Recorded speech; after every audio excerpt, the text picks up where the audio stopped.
পাকা তাল দিয়ে বানিয়ে নিলাম নরম তুলতুলে ফুলুরি। এই সিজনে পাকা তালে প্রথম ফুলুরি বানিয়ে নিলাম। কিভাবে বানাচ্ছি আপনারা সম্পূর্ণ ভিডিওটা স্কিপ না করে দেখতে থাকুন। নমস্কার বন্ধুরা, আমার চ্যানেলে সকলকে স্বাগত জানাই।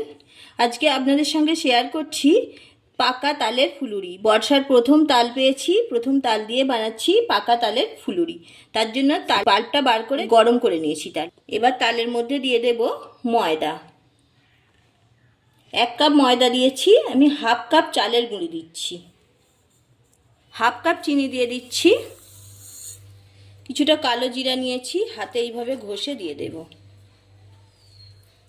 মৌরি দিয়ে দিচ্ছি। কালো জিরা এবং মৌরি দিলে ফুলুরির টেস্ট অনেক বেশি বেড়ে যায়। পরিমাণ মতো নুন দিয়ে দিলাম। এবার ভালোভাবে মিশিয়ে নেব। হাত দিয়ে ভালোভাবে মাখিয়ে নিচ্ছি। তালের ফুলুরির জন্য আমার ব্যাটারটা একদম রেডি হয়ে গেছে। আমি এটা ঢাকনা দিয়ে আধ ঘন্টার জন্য রেস্টে রেখে দিচ্ছি। আধ ঘন্টা পরে ফিরে আসছি। আধ ঘন্টা পরে ফিরে এলাম। এবার তালের ফুলুরিগুলো ভেজে নেব। একটা কড়াইয়ে তেল বসিয়ে দিয়েছি, এবার ভেজে নেব। তেল গরম হয়ে গেছে, আমি ফুলুরিগুলো ভেজে নিচ্ছি। আমি হাতে করে ঠিক এইভাবে নিয়ে ছেড়ে দিচ্ছি।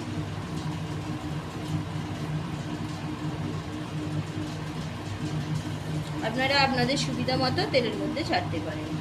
ঠিক এইভাবে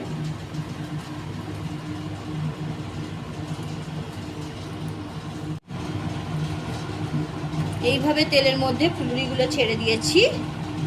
এবার ভেজে নিচ্ছি। গ্যাসের আঁচটা মিডিয়ামে রেখেই আমি ভাজছি। জোর দিয়ে ভাজলে ভিতরে কাঁচা থেকে যেতে পারে। আমি ফুলুরিগুলো উল্টে দিয়েছি। এইভাবে উল্টে পাল্টে ভালোভাবে ভেজে নিতে হবে। দেখুন কতটা ফুলে যাচ্ছে ফুলুরিগুলো, আগের থেকে অনেকটাই ফুলে গেছে।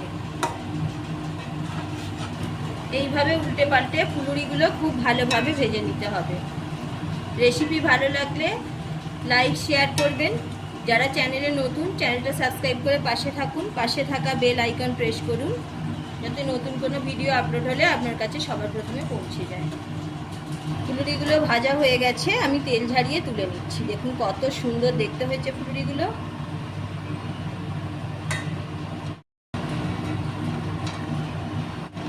এইভাবে সবগুলো ভেজে নিচ্ছি। সবগুলো ফুলুরি বানানো হয়ে গেছে। আমি একটা প্লেটের মধ্যে সার্ভ করে দিয়েছি।